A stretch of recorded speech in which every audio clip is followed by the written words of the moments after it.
Il y a quelques mois, Netflix m'a envoyé une invitation plutôt excitante. L'idée était assez simple, m'envoyer aux États-Unis pour découvrir l'envers de la production d'une nouvelle série. Du coup, je me suis dit que c'était certainement le bon moment pour sortir ma caméra, sans vraiment savoir ce à quoi j'allais assister. Mais reprenons.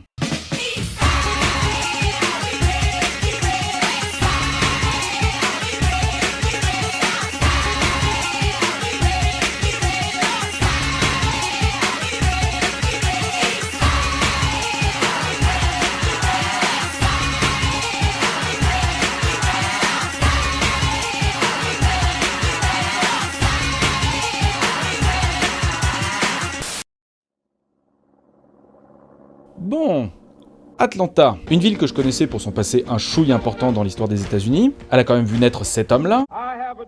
C'est pas rien. Mais l'État de Géorgie, et ça pour le coup je l'ignorais, est aussi connu pour son industrie cinématographique. Il a vu passer bon nombre de tournages de longs métrages, mais aussi quelques séries télé, dont celle-ci par exemple. Je pense que vous connaissez. Bref, c'est donc après de longues heures de vol que j'atterrissais dans un studio de cinéma, afin de rencontrer deux set designers responsables des décors d'une série se passant dans les années 80. Et comme je ne connaissais pas grand chose à ce métier, et que j'avais envie d'en savoir plus, j'ai tout simplement décidé de leur laisser la parole. Alors, ça se passe comment le métier de set designer?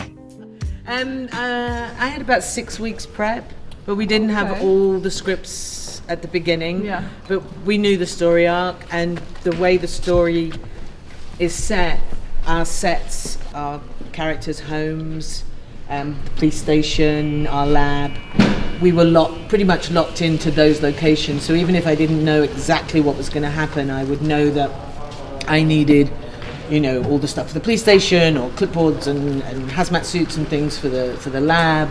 So I could start to get all those together. And then as the scripts come in and they're in individual pieces that we need, then I can start to panic about those things.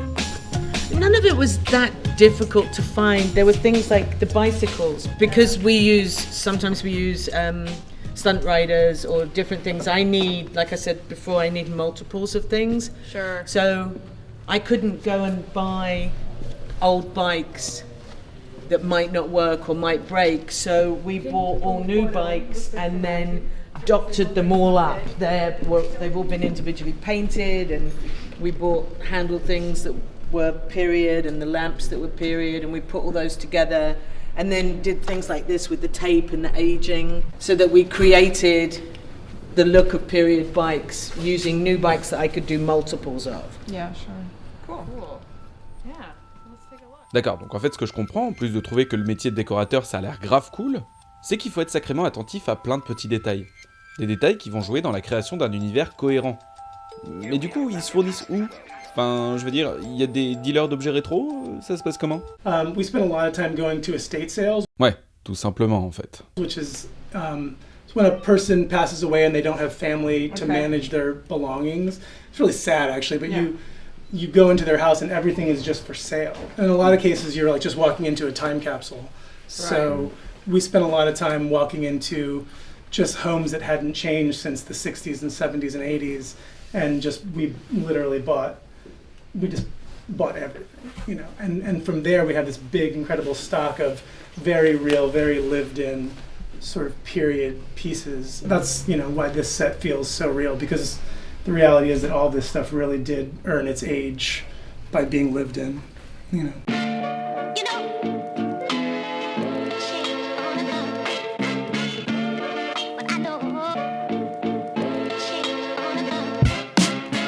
Du coup, on s'est remis en route. Pas le temps de traîner, on a quelques heures pour faire le tour du propriétaire et il reste encore des trucs à voir. Mais ces quelques premières minutes de visite m'ont permis de comprendre quelque chose d'assez central. La narration d'une fiction, qu'elle soit sérielle ou non, passe aussi par ses décors. Un pas de travers et c'est tout un monde qui s'écroule sous les yeux consternés des spectateurs. Mais la conception du background ne se fait pas seulement avec quelques objets placés dans une pièce de manière stylée. Comme pour le tournage d'un long métrage, les séries ne se privent pas des techniques de trucage du studio afin de créer l'illusion. Comme cette pièce curieusement entourée de bâches de plastique afin de la protéger de l'eau lorsqu'on voudrait y créer un effet de pluie depuis l'intérieur. Mais parfois, c'est tout con. This exterior matches our practical location, our exterior location, which is out south in the boonies. So yeah, we basically, to create this, we had a photographer who does this specifically stand on the front porch of the location and take, a 180 photo. So this is actually what you would see out the windows of the house that we used for the exterior.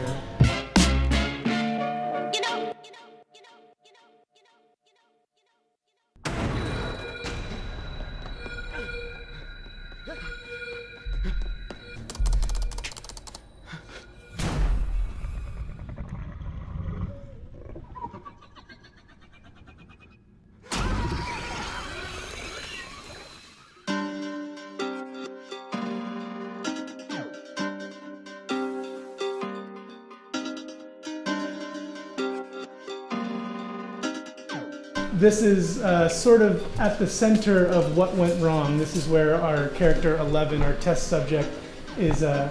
She's put in this tank that amplifies her psychic abilities, and it's something that goes on while she's in this sort of psychic space that causes, she kind of comes in contact with this other dimensional creature, which causes this rift between our world and this other alternate dimension, which is ultimately what unleashes the creature and everything else that goes awry. Ouais, alors vous remarquerez quand même que c'est pas simple de parler d'une série alors qu'on n'a pas encore le droit de dire des trucs dessus, mais tant que je suis ici, j'en ai profité pour poser une question qui me titillait. Ce décor est certes très impressionnant. Plus impressionnant encore quand on sait qu'une bonne partie a été faite à la main. Pourtant, tout ceci reste finalement assez figé.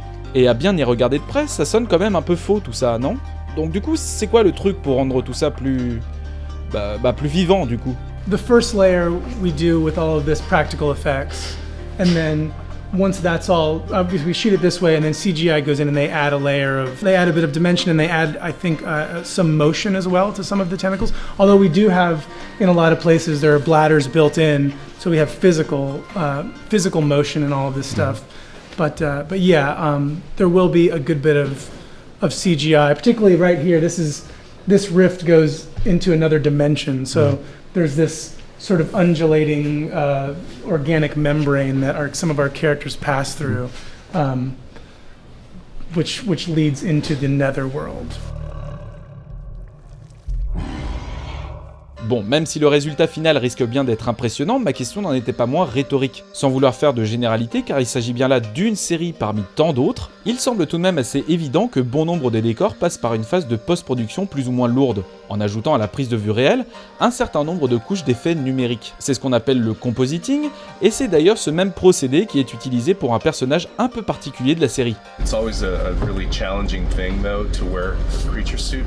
So our performer is an expert at it. He's well conditioned to undergo the rigors and the stress of wearing a suit like this for hours and hours on end, and then performing, unable to see sometimes, and unable to really feel anything. All of his tactile faculties are lost, really. The hands on the suit are motivated by the actor. Mark Steger's arms come out through these openings here, and he's wearing either black or green chroma key sleeves, and he operates the gross movements of the arms like this, while Claire and I operate the finger movement via remote control. These are animatronic fingers that just kind of snap.